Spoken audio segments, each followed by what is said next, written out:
Wie können wir an diese Menschen erinnern? Wie können wir ihnen heute, 77 Jahre später, ihr Gesicht und vielleicht ihre Stimme zurückgeben? Wie können wir dafür Sorge tragen, dass diese Menschen niemals vergessen werden? Eine Antwort darauf wurde hier in Neustadt gefunden, eine neue, eine zeitgemäße und vor allem zukunftsweisende Antwort. Viele andere Antworten finden wir, wenn wir nur sehen wollen. Mir ging das so, als ich in meiner Heimatstadt Neumünster anhand des Stolpersteins das Schicksal von Walter Hunsbeen erfuhr. Hunsbeen lebte in Neumünster und er engagierte sich als überzeugter Demokrat in der Kommunalpolitik. Sein Schicksal unter der NS-Verfolgung erfuhr ich durch die Inschrift: deportiert 1944, KZ Neuengamme, MS Kap Arkona, Tod 3.5.1945, ist auf dem Stolperstein zu lesen. Meine Damen und Herren, vom Stolperstein in der Bellmannstraße 16 in Neumünster führt ein direkter Weg hierher nach Neustadt.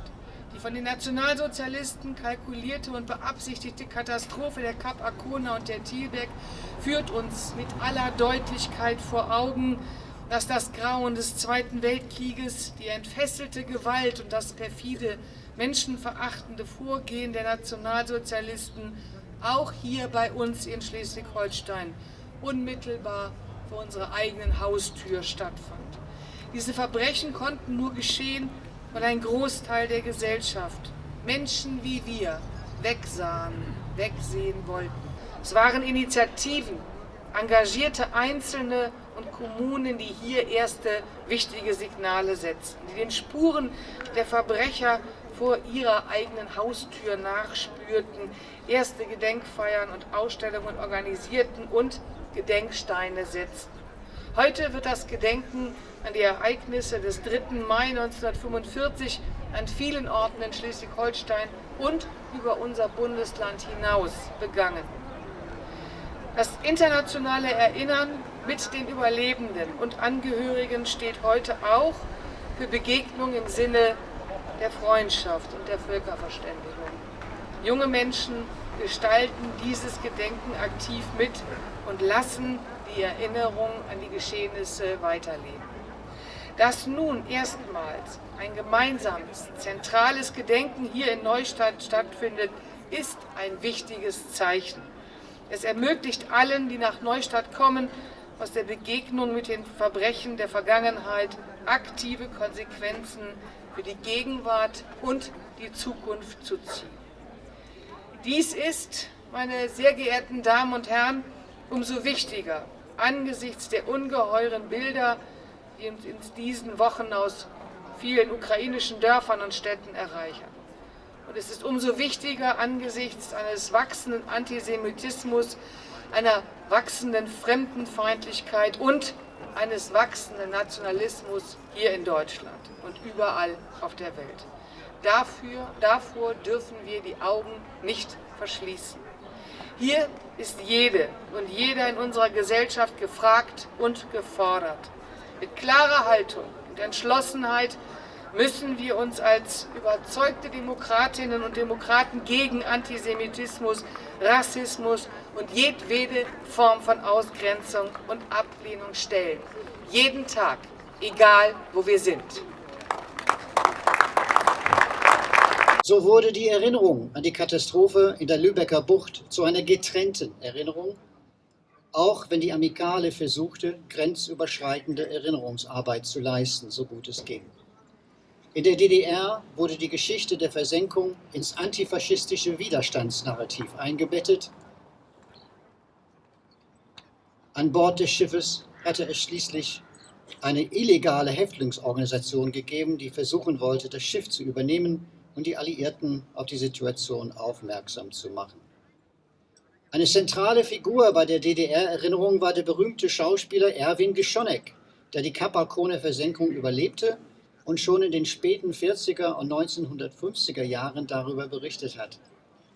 Im November 1965 waren 28 Vertreter des Ostdeutschen Komitees der antifaschistischen Widerstandskämpfer dabei, als in Neuengamme ein Ehrenmal an die KZ-Opfer eingeweiht wurde. Das Komitee besuchte auch das Ehrenmal an die Arkoner Opfer bei Neustadt und übergaben den Wellen einen Kranz zu Ehren der Toten. Geschonek hielt eine flammende Rede, in der er die Rehabilitierung der Nazimörder in Westdeutschland geißelte. In den letzten 20 Jahren hat man den Eindruck, nimmt die Erinnerung an die Versenkung in der Lübecker Bucht zu, mit neuen Ausstellungen, Netzwerken, Förderkreisen und Erinnerungsinitiativen. Wir haben jetzt gerade über die neue Ausstellung gehört, die geplant wird. Und die Gedenkstätte in Grevesmühlen, habe ich gelesen, ist auch vor kurzem saniert worden. Und doch habe ich manchmal das Gefühl, die Erinnerung an die Arkoner und Thielbeck ist im Gesamtdeutschland nicht so präsent wie die Erinnerung an die Versenkung der Wilhelm Gustloff, die am 30. Januar 1945 von einem russischen U-Boot torpediert wurde. Mehr als 9000 Menschen kamen dabei ums Leben, die meisten von ihnen deutsche Flüchtlinge. Sehr lange hatten beide Tragödien keine so große Rolle in der deutschen Erinnerung gespielt. In den 1960er Jahren wurde die Forschungsstelle Ostsee bei der Ostakademie Lüneburg ins Leben gerufen. Zweck des Projektes war es, eine Dokumentation über die Rückführung der deutschen Flüchtlinge, Verwundeten und Soldaten in den letzten Jahren des Zweiten Weltkriegs zusammenzustellen. Die Absicht war klar. Es sollte die, ich zitiere, Rettung von 2 Millionen Menschen über das eisige Wasser der winterlichen Ostsee vornehmlich als humanitäre Tat dargestellt werden. Indem die Beteiligten an dem Projekt die Handels-, aber auch die Kriegsmarine in ein positives Licht rückten, wollten sie für die neue Bundeswehr eine Vorgeschichte humanitärer Einsätze schaffen. Die Versenkung der Gustloff und der Arkona passte hier nicht ins Bild. Was auch nicht ins erwünschte Bild passte, war die Tatsache, dass der Massentransport per Schiff aus dem Osten gegen Kriegsende aus ganz unterschiedlichen Gründen erfolgte. Bei der Geschichte der Kap Arkona aber stehen diese Opfer im Mittelpunkt. Die, für die keine Rettung geplant war. Die, für die das Dritte Reich von Anfang an eine Katastrophe war, nicht erst am Ende. Und die, die von vornherein aus der Volksgemeinschaft ausgeschlossen wurden, die nicht dazugehörten, und doch gehören sie dazu. Es kommen auch andere Gründe hinzu, warum die Erinnerung an die Gustloff auch im Ausland dominiert, in England zum Beispiel. Die Versenkung der Kap Arkona durch britische Tornados war für die britische Rezeption des Themas immer ein Problem. Nach dem Krieg hat ein britisches Ermittlerteam, die War Crimes Investigation Unit, die Umstände, die zu der Versenkung der Arkona geführt haben, untersucht. Es gab Hinweise darauf, dass der britische Nachrichtendienst von der Tatsache informiert wurde, an Bord würden sich KZ-Gefangene befinden. Leider aber wurde aus irgendwelchem Grund diese Nachricht nicht an die Piloten weitergegeben. In den Akten fehlt der Bericht des Nachrichtenoffiziers, in dem von diesen Hinweisen die Rede ist. Die RAF-Berichte zu der Katastrophe, auf die in einem Index in den Akten hingewiesen werden, fehlen auch. Die Vermutung liegt nahe, dass diese Berichte ein fragwürdiges Licht auf das britische Vorgehen in der Lübecker Bucht werfen würden und deswegen nicht öffentlich zugänglich sind. Der Angriff war ein folgenschwerer Fehler. Gegen Kriegsende sind die kriegsmüden Briten nicht immer mit der notwendigen Vorsicht vorgegangen und die nachrichtendienstliche Koordination ließ zu wünschen übrig. Die Angst, die Deutschen würden versuchen, sich nach Norwegen abzusetzen, war größer. Und die Briten hatten es eilig, Lübeck einzunehmen vor, wie Churchill das wunderbar ausdrückte, vor unseren russischen Freunden. An die Versenkung der Schiffe in der Lübecker Bucht im Mai 1945 sollte und muss regelmäßig erinnert werden. Und damit komme ich zum Schluss. Wir erinnern uns zu Recht an die Befreiung von Auschwitz am 27. Januar 1945, auch in England. Aber mit der Befreiung von Auschwitz war der Krieg längst nicht zu Ende. Auch nicht mit der Befreiung von Bergen-Belsen im April 1945, an die wir uns in England besonders intensiv erinnern. Bis zuletzt, also bis in den Mai hinein, wurden erschöpfte KZ-Gefangene, Kriegsgefangene und Zwangsarbeiter aus allen möglichen Ländern hin und her geschoben. Die Todesmärsche forderten ungezählte Opfer. Es wurde weiter ermordet. Menschen verhungerten und erfroren. Auf der Kap Arkona herrschten entsetzliche Bedingungen, bevor sie überhaupt angegriffen wurde. Und wie viele Häftlinge sind davor gestorben schon? Die Flucht der Deutschen vor der Roten Armee war engstens mit dem Fortsetzen des Krieges verflochten. Wir dürfen unsere Erinnerung an den Krieg nicht um 4 Monate verkürzen.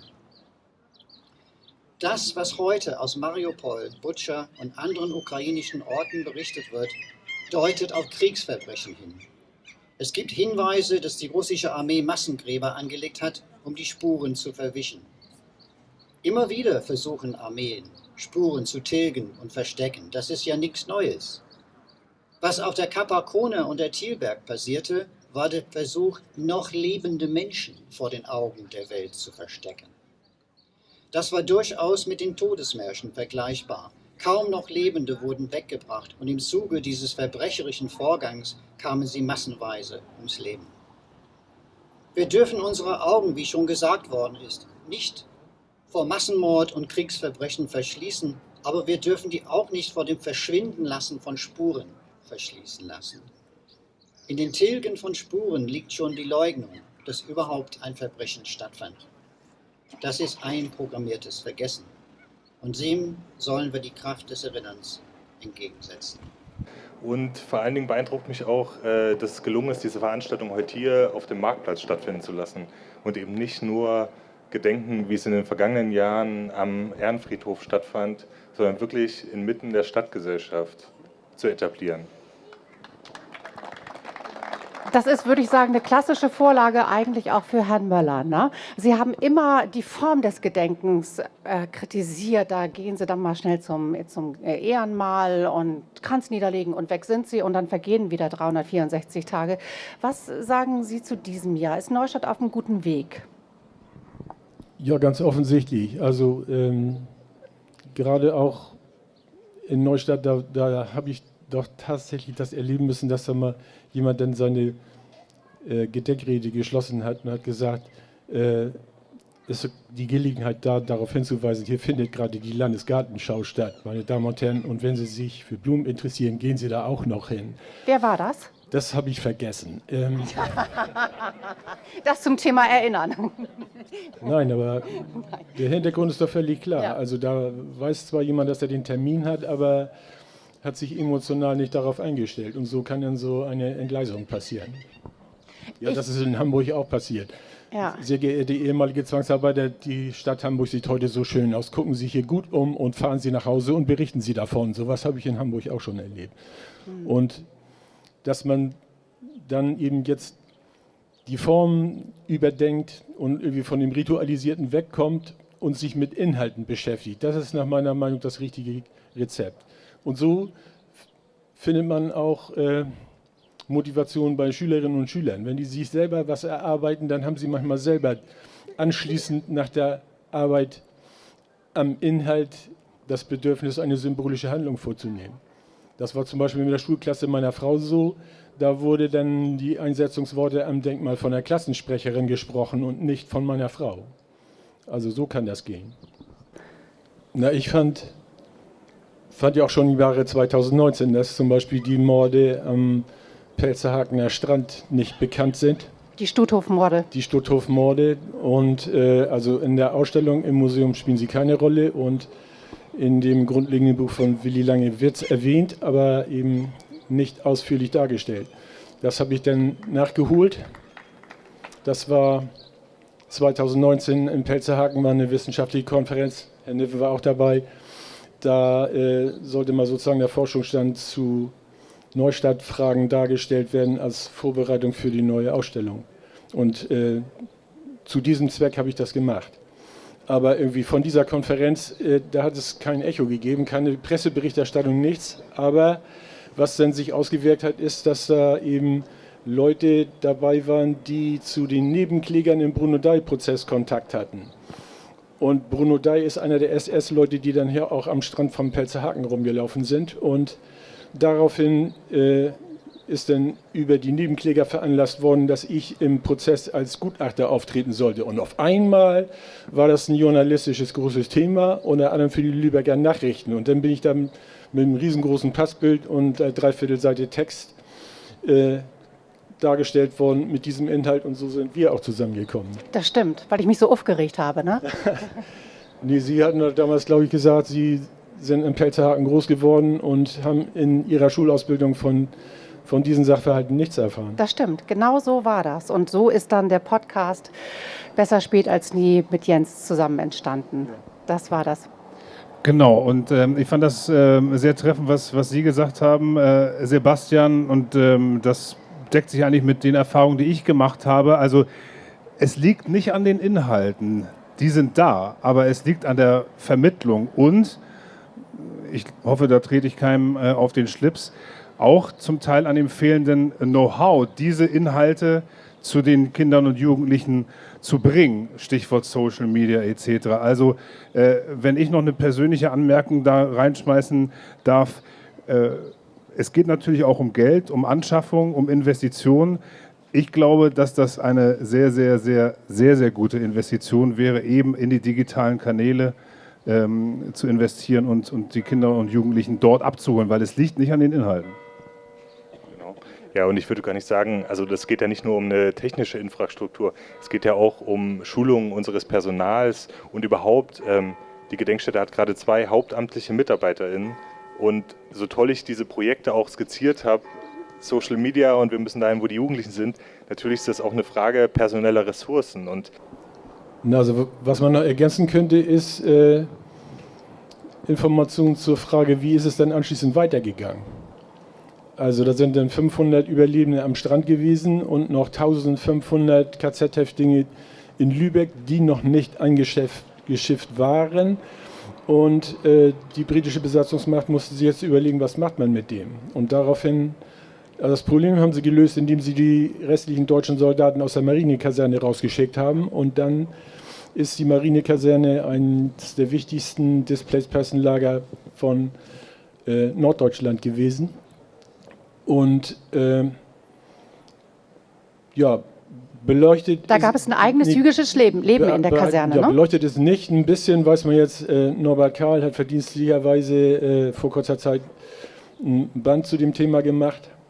Das ist was Neueres. Und ich arbeite jetzt daran, aufzuklären, wer lebte denn da? Also ich gehe davon aus, die Neustädter hatten Mitbürger, von denen sie nichts wissen. Das war ja organisatorisch auch nicht anders zu machen, weil die britische Besatzungsmacht bei jedem Displaced-Person-Lager angeordnet haben, deutsche Leute kommen da nicht rein. Sie wussten natürlich, dass es ein Spannungsverhältnis gibt zwischen denen, die auf der Opferseite standen und der deutschen Mehrheitsbevölkerung. Also auch die Neustädter Stadtverwaltung und die Neustädter Polizei, der war das Betreten von der Wiegsberg-Kaserne verboten. Und die Displaced Persons haben eine eigene Polizei aufgezogen. Es gab auch eine DP Police School Eckernförde. Und die Dozenten waren Norweger. Norwegische Polizisten, die Schlotthofhäftlinge waren. Hier auch. Ich habe von einem ehemaligen Praktikanten, der dann Leiter des Jüdischen Museums Rendsburg gekriegt ist, einen Tipp gekriegt. Und zwar in Freiburg im Archiv des Zentralrats der Juden liegt eine allgemeine Liste der jüdischen Gemeinschaft Neustadt mit 550 Namen. Diese Liste habe ich mir kommen lassen und dann habe ich während der Pandemiezeit Leute beauftragt im Arosen-Archiv, das kann man online machen, was über diese Person zu finden. Viele Funde haben sich ergeben. Meistens sind das Fragebögen für die Displaced Person Auswanderung. Da kriegt man schon Informationen zur Person, aber noch nicht zum Verfolgungsweg. Und dann habe ich mitgekriegt, dass mindestens 1/4 der jüdischen Gemeinde hier von Neustadt mit Wiedergutmachungsakten beim Sozialminister in Kiel vertreten ist. Das heißt also, die Unterlagen kriegt man im Landesarchiv in Schleswig und die sind für jede Person so dick. Da geht das sogar bis in Einzelheiten der körperlichen Verfassung, ob bestimmte Körperschäden verfolgungsbedingt sind oder nicht. Und natürlich, es musste das Verfolgungsschicksal dargelegt werden. Und wenn man das dann ausgewertet hat, dann ist man in der Lage, auch eine entsprechende Museumsausstellung zu diesem Thema zu bestücken. Und ich freue mich auch, weil ich eben auch als Archivar mitgekriegt habe, der biografische Zugriff funktioniert immer, der ist motivierend für jeden.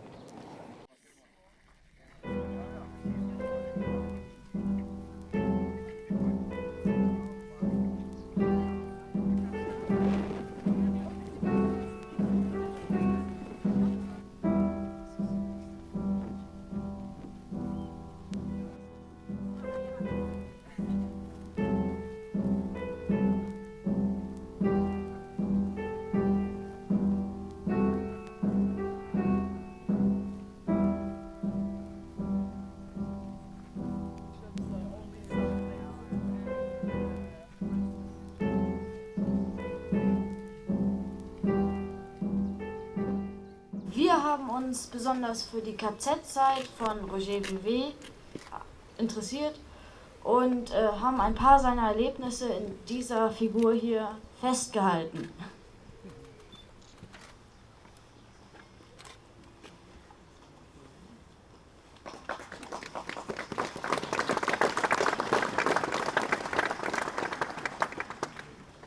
Luisa und ich haben uns gedacht, dass unser Projekt ein Erinnerungspaket von unserem Projekt darstellen soll.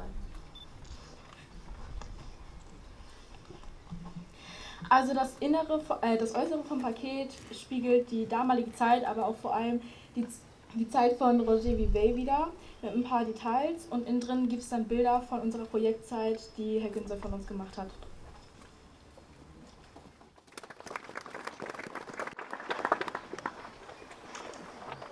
Ja, wir haben uns gedacht, Roger Vivet in zwei Porträts darzustellen. Einmal der junge, von seiner Reise zurückkommende Roger Vivet und im Hintergrund halt seine Geschichte, die Cap Ancona. Und das zweite Bild wäre der gealtete Roger Vivet, der auf seine Vergangenheit zurückblickt und jetzt den Mut hat, auch was zu sagen.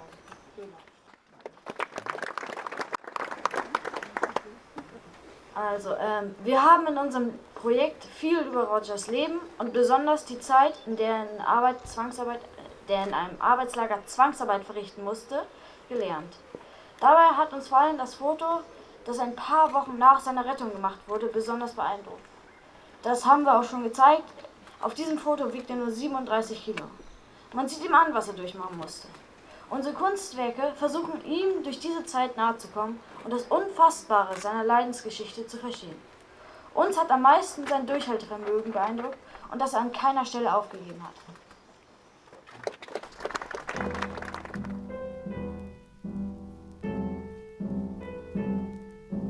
Lassen Sie mich meinen ersten Eindruck wiedergeben.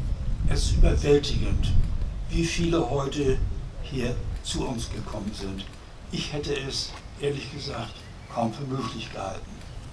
Aber das mag auch daran liegen, dass wir 2 Jahre lang hier, 2022 und 2020 und 2021, nur ein sehr stilles Gedenken in einem ganz kleinen Kreise halten konnten.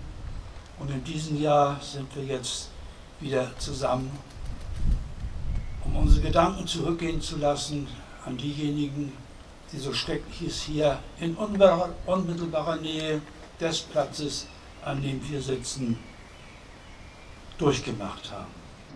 In den Tagen zuvor waren Tausende von Häftlingen aus dem KZ Neuengamme auf diesen Schiffen und auf der Athen zusammengepfercht worden, als das Lager geräumt wurde. Auf diese Weise versuchte die Nazis, die Spuren des Grauens, das sich in Neuengamme ereignet hatte, zu verwischen. 7000 Menschen starben einen entsetzlichen Tod. In einem niederländischen Dokumentarfilm über die Katastrophe sagte ein Einwohner von Neustadt, der damals noch ein kleiner Junge war: Ich sah ein Meer von kahler Köpfe. Dieses Bild habe ich mein Leben lang nicht vergessen. Eine Katastrophe von internationalem Ausmaß, nicht nur wegen der enormen Anzahl der Opfer, sondern auch, weil diese nicht nur aus Deutschland kamen, sondern aus allen Ländern, die von den Nazis besetzt waren oder sich mit ihnen im Krieg befanden. Die baltischen Staaten, Belgien, Dänemark, Frankreich, Griechenland, Italien, Jugoslawien, Luxemburg, die Niederlande, Norwegen, die Ukraine, Polen, die Tschechoslowakei und Russland. Eine Katastrophe, die nicht vergessen werden darf. Durch das Gedenken an dieses schrecklichen Ereignis und die anderen abscheulichen Verbrechen des Naziregimes bleiben wir uns der Bedeutung des Rechtsstaates bewusst. Und wir sind uns in den letzten Monaten einmal mehr bewusst geworden, wie wenig selbstverständlich das ist. Die Überlebenden dieser Katastrophe und des Konzentrationslagers Neuengamme hatten dies am eigenen Leib erfahren.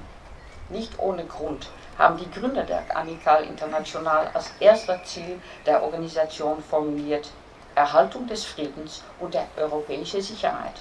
Sie wollten sich für internationale Annäherung, für die Stärkung der internationalen Freundschaft und für den Kampf gegen Neonazismus, Neofaschismus und Revanchismus einsetzen. Deshalb muss die Geschichte der Katastrophe in der Lübecker Bucht weitererzählt werden, insbesondere auch jetzt. Wir haben uns heute hier versammelt, um der 7000 Toten zu gedenken, die vor 77 Jahren Opfer des barbarischen Vernichtungswahns der Nationalsozialisten und Opfer des grausamsten Menschheitsverbrechens wurde, was die Welt bisher erleben musste. Sie haben hier ihre letzte Ruhe, ihr ewiges Haus gefunden, in Sichtweite des Ortes, an dem sie starben. Und, das dürfen wir nie vergessen, sie haben ihre letzte Ruhe dort gefunden, wo ihre Unterdrücker und Mörder lebten. Geschichte scheint oft weit weg zu sein, aber Angehörige, Eltern und Geschwister, die sind und bleiben einem nah. Und wenn Sie heute an Ihre ermordeten Angehörigen erinnern, dann berührt uns dies in ganz besonderem Maße. Die Erinnerung an die Verbrechen des Nationalsozialismus verlöre an Bedeutung, wenn sie allein von staatlicher Seite aus aufrechterhalten würde. Das Gedenken ist nur dann glaubwürdig und es kann nur dann mit Leben erfüllt werden, wenn es aus uns selbst heraus, aus einem inneren Bedürfnis und der persönlichen Betroffenheit von Bürgerinnen und Bürgern kommt. Bürgerschaftliches Engagement, die Bereitschaft zu erzählen und zuzuhören und eben nicht zu beschweigen, das alles ist unverzichtbar und das alles muss weiter in unserer Gesellschaft wirken.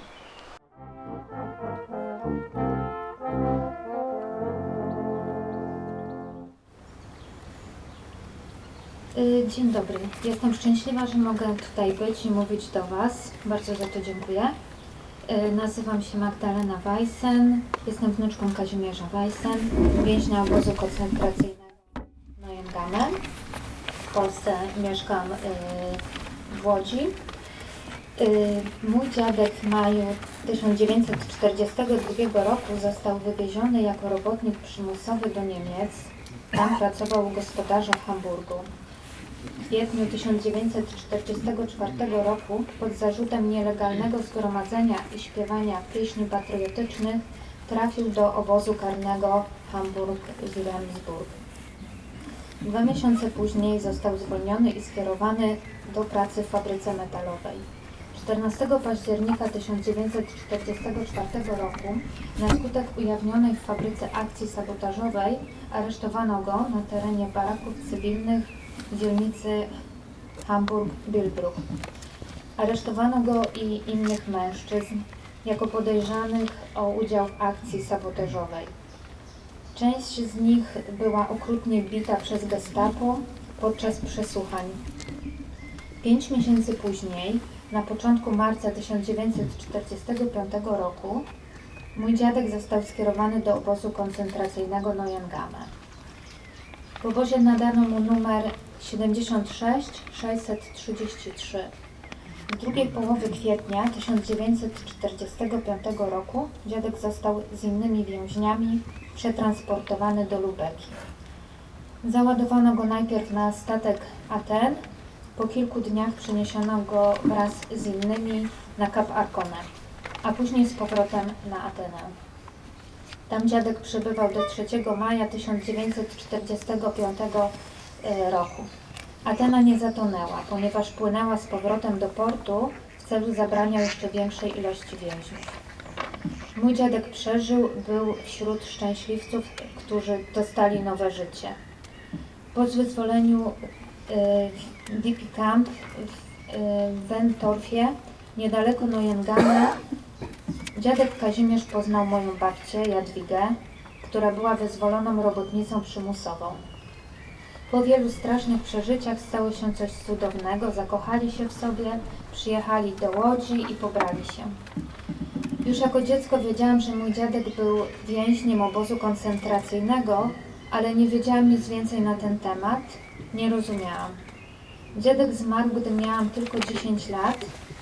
Po śmierci mojej babci w 2014 roku znalazłam w domu dziadków wiele notatek mojego dziadka, dokumenty, listy z Neuengamme.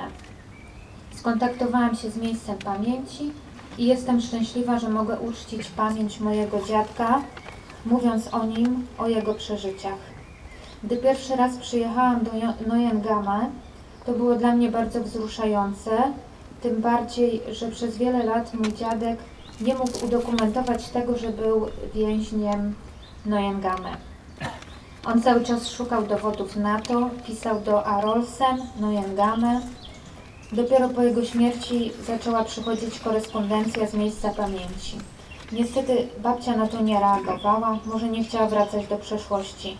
Dla mnie jest to bardzo ważne, bo dziadek chciał przez wiele lat dowieść tego, że tam był, co przeżył, ale nie udało mi się tego dokumentować i nie mogłam zignorować tych rzeczy. Dlatego, gdy byłam pierwszy raz w miejscu pamięci, to chciało mi się płakać, bo on cierpiał, bo wielu ludzi tu cierpiało i zostali tutaj zamordowani. Ale najbardziej wzruszające było to, że dziadek umarł, nie zdążył opowiedzieć mi o swoich przeżyciach, bo byłam za mała, by to zrozumieć. A ja po prawie 30 latach od jego śmierci jestem w tym miejscu. On jest na liście byłych więźniów, nikt w to nie wątpi, są na to dokumenty. W głowie miałam słowa: patrz dziadku, jestem tutaj pod tym niebem na tej ziemi. Teraz mogę o nim opowiedzieć, o tym co przeżył, jakim był człowiekiem, że właśnie w Hamburgu moi dziadkowie zakochali się w sobie. O wielu katastrofach w Neustadt nikt nie pamięta, nie mieli już rodzin, albo byli tak młodzi, że nie zdążyli ich założyć. Dlatego to ważne, że jesteśmy tutaj, że o tym mówimy. Myślę, że to bardzo ważne, żeby przekazać młodym ludziom to, co wiemy, to, co było, bo nikomu nie wolno o tym zapomnieć, to nie może się powtórzyć. Każdy człowiek, ofiara wojny był ważny, a dla kogoś mógł być najważniejszy na świecie. Ofiary katastrofy Neustadt to nie oni, to jest każdy człowiek z osobna jako indywidualność, jako odrębna tragedia. Oni zasługują na naszą pamięć, cześć ich pamięci, nigdy więcej wojny. Dziękuję.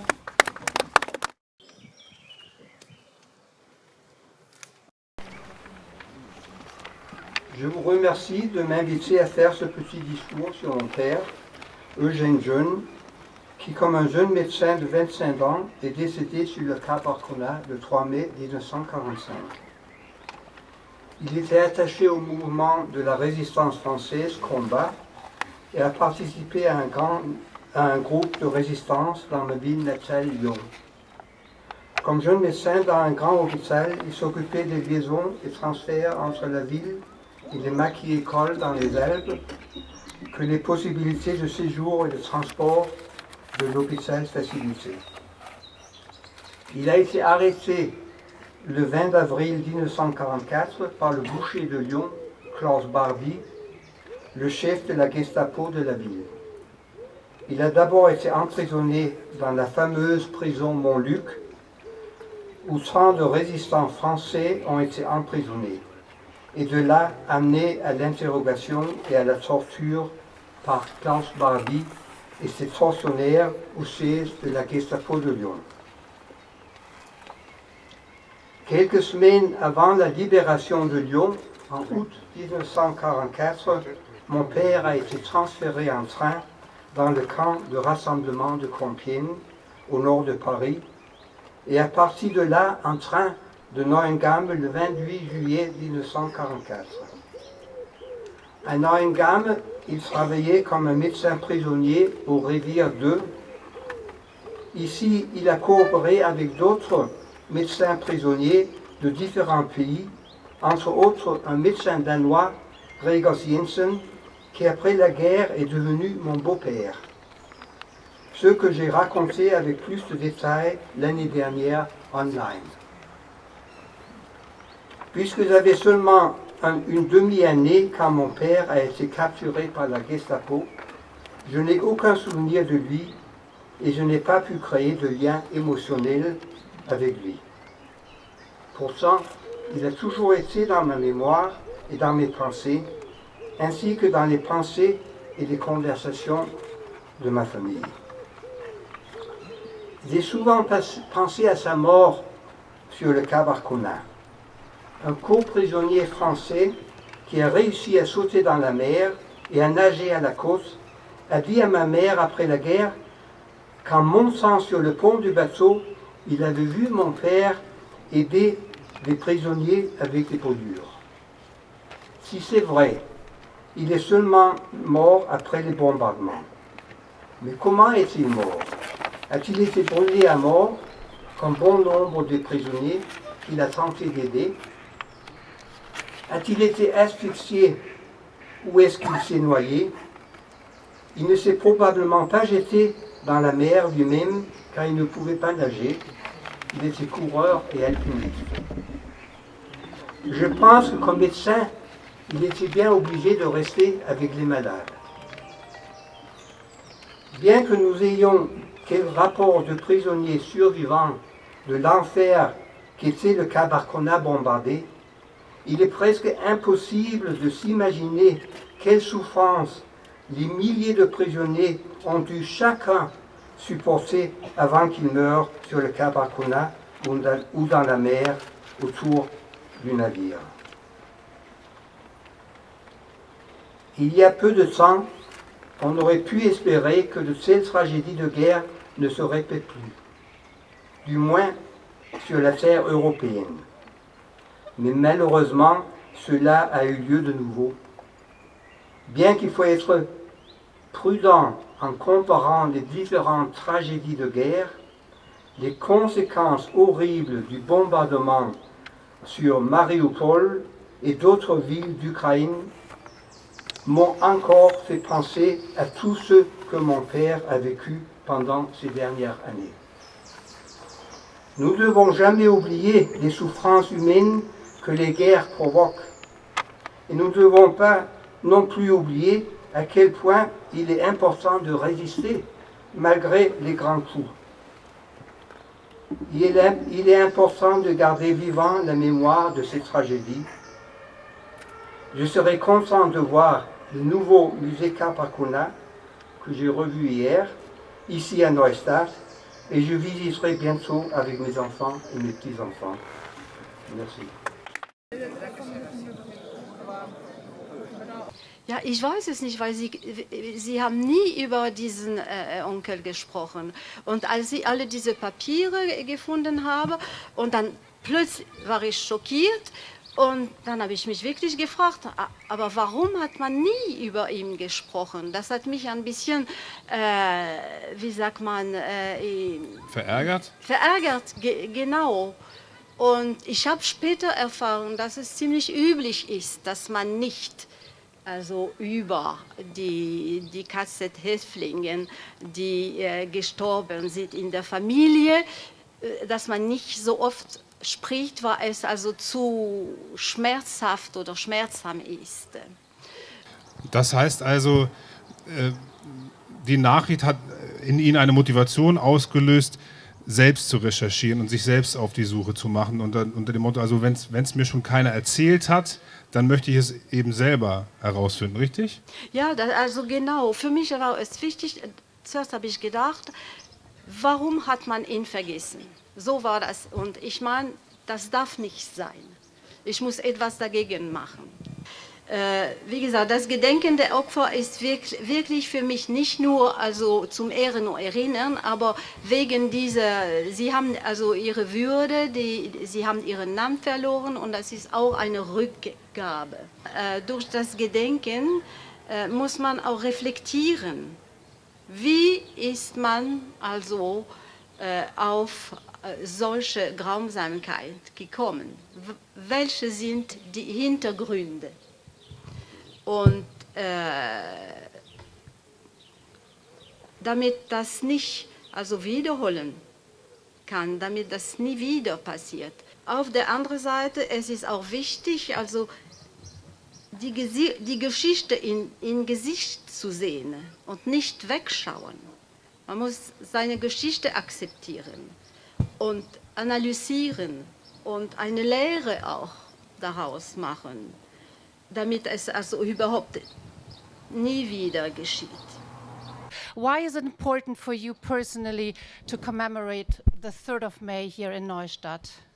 Well, I think it's important because what happened here is so surrealistic. About 7,000 prisoners of the Neuengamme concentration camp died here on the 3rd of May 1945 due to the bombing of the Capricorna, the Tilbeck and the Deutschland, like the professor told us before. These prisoners suffered already so much being in a concentration camp and were so close to liberation, but just about 2,000 survived that horrible day. And amongst them was my own grandfather, Roger Vivet, who was liberated here in Neustadt on that same day. And for both facts, the 7,000 prisoners that were killed and the liberations of the 2,000 others, amongst them my grandfather, I think it's very important to be here every year to commemorate this horrible and also joyful day in the liberation, so it's a mixed up feeling. Do you feel close to your grandfather in Neustadt? Well, yes, I know he walked around here on the 3rd of May 1945, and that day was an important day in his life. It was the first day of his next life, of a liberated life again, and that gives an emotional meaning to this place here for me. I always try to drive to the harbor where the Athyn was at the time of the bombing, and so where he put his foot ashore in Neustadt, and that meant in the meantime his liberation when he left the ship. It's important that these stories are told now that the first generation, the generation of the former prisoners, is decreasing very fast. And there's a lot of interest in the stories. People want to hear these stories. My responsibility as well, for me in the first place to honor him, and maybe also because I know my grandfather couldn't tell his story because of the emotional load, so I'll try to do it for him. Well, my personal journey in 2015, visiting all the places where my grandfather was, turned into a very big project in my spare time. It's a bit a hobby that went out of hand.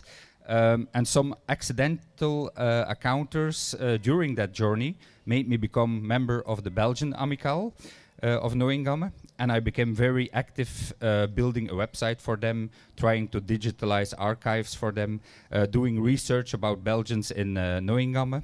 And we also, I'm active organizing activities like the bus journey we are doing right now with 40 Belgians who arrive here in Neustadt also tomorrow for the big commemoration. And next to that, I also became active, like you said in the introduction, in the international organization of Neuengamme, the Amical International KZ Neuengamme. So it became a very important part of my life, and it definitely enriches my life.